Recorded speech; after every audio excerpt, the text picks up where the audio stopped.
Want to speak real English from your first lesson? Sign up for your free lifetime account at EnglishClass101.com.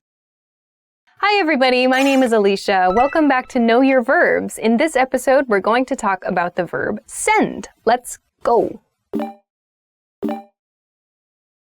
Let's begin with the basic definition of the verb send. The basic definition is to cause something to move from one place to another, especially by post or by email. So post meaning by mail. So sending something by mail. To send, to cause something to move from one place to another place by mail or by email, digital. Okay, examples of this. Send me the files. I sent my friend a postcard. Let's look at the conjugations for this verb. Present, send, sends. Past, sent. Past participle, sent. Progressive, sending. Now let's look at some additional meanings for this verb. First additional meaning for this lesson is to cause someone to go and do something. So it's like you make a request for someone to go away from you and take care of an action, to do something for you. Examples. We sent the interns to the store to buy office supplies. The Prime Minister sent his team to a room to prepare a speech. So in both of these examples, someone or some group of people is being sent to a different location for a purpose. In the first example sentence, we sent the interns to the store, so that's the place. The interns were sent to the store to buy office supplies. So in that case, the interns were sent for the purpose of buying office supplies.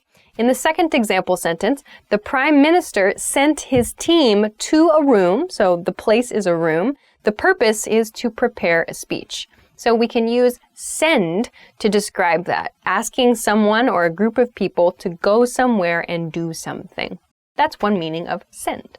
Let's go on to the second additional meaning of this verb for this lesson. The second additional meaning for this lesson is to cause someone to do something or to cause something to happen. So this is quite an open meaning, so let's look at this with some examples. The turbulence sent the airplane passengers into a panic. I listen to music at night.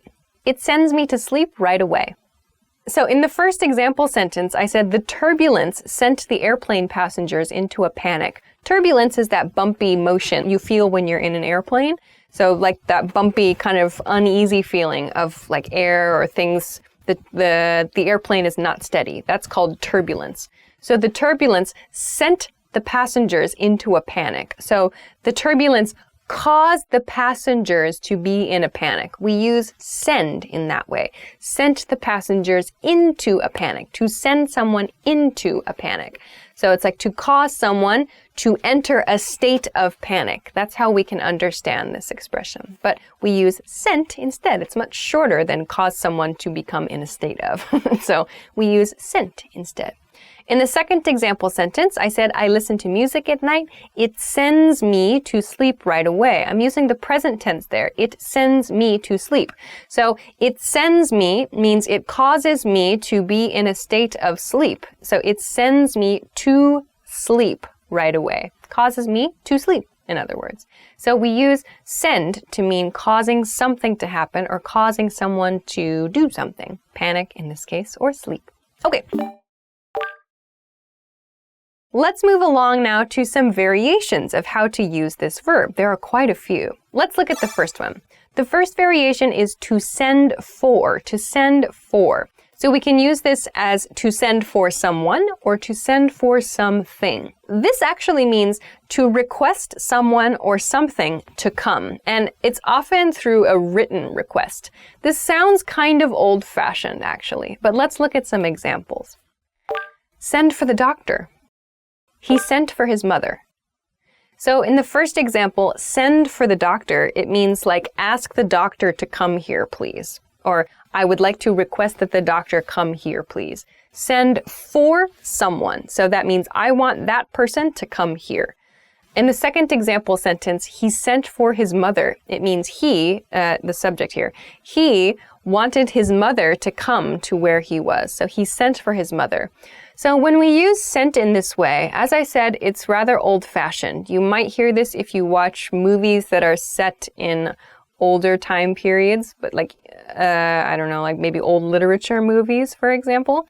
This is used for people who are not in the same place at that time. They are maybe across the house, or they are in a city, or they're in like a different town. They're far away from the person making the request, usually. So in the same like room is probably not true.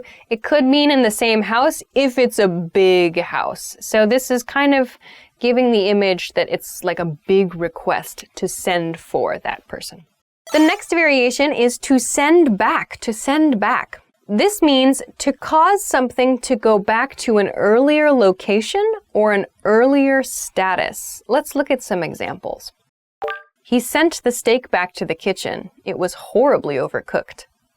I'll send the file back to you with my comments attached. So in the first example sentence, it's about sending a steak back to a kitchen. So in other words, there was a problem with the steak and the diner sent back the steak. So we'll actually divide this phrasal verb. To send back, we say to send the steak back in this case. So the steak falls between send and back here.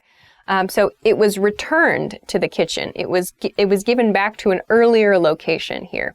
Sent back to the kitchen. So to presumably to fix it or to improve somehow or to make the situation better in some way. So maybe he'll get a new steak, we can imagine.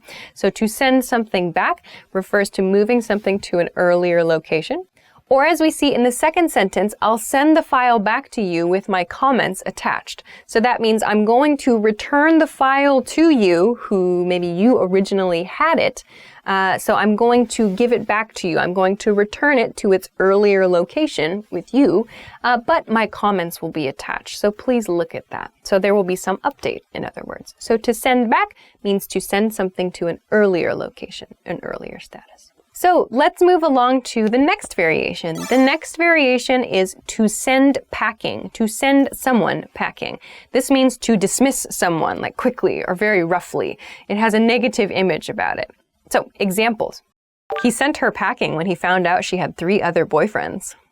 When the company discovered the thief, they sent him packing right away. So this means quick dismissal, like quickly saying like, go away, or no, you're out, you're finished, you're done, you've been dismissed, you're fired for whatever reason. So in the first example, he sent her packing because he found out she had 3 other boyfriends. That means he broke up with her, like he sent her away, he ended their relationship quickly. So like there was nothing graceful about it. It was over, it was finished, it was done. The same thing in the second example sentence. The company discovered a thief, they sent him packing, means like they sent him away, they fired him quickly.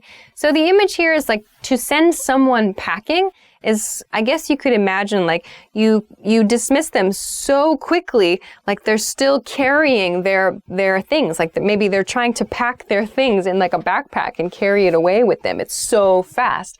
So you send them away, to send them packing. So something quickly, ending quickly, dismissing someone quickly. All right, so those are a few variations and a few maybe additional meanings, some new meanings maybe, of the verb send. So I hope that was helpful for you, and I hope you picked up something new that you can use. Of course, if you have any questions or any comments, or if you'd like to try to make an example sentence, please feel free to do so in the comment section of this video. If you liked the video, please don't forget to give us a thumbs up, subscribe to the channel, check us out at EnglishClass101.com for some other good study tools too.